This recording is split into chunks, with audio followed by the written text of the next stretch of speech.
عسلامة ومرحبا بكم أصدقاء متابعي قناة أسرار مخفية. في البداية متنسوش تعملوا إعجاب للفيديو واشتراك في القناة باش يوصلكم كل جديد.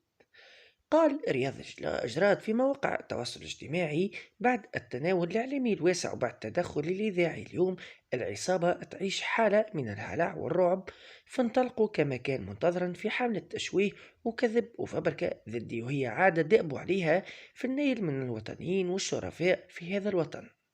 سنلاحقكم أنتم ومشغليكم المكشوفين المعلومين للعامة كلا. راهنت على ما تبقى لديكم الرجولة والشرف، لكن تبين لي بالكاشف أنكم عديم الرجولة والشرف من الأساس. الحساب توا مش معاكم يا صناع يا ذباب يا أزرق، الحساب توا باش يكون مع عروفاتكم.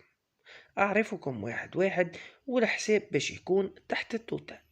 برشا محللين سياسيين قالوا إلي رياض الجراد لهنا يقصد ما يعرف بين قوسين بالذباب الأزرق لحركة النهضة، لكن برشا اختلفوا معاهم وقالوا إلي هو يقصد قيادات أمنية رفيعة المستوى في وزارة الداخلية.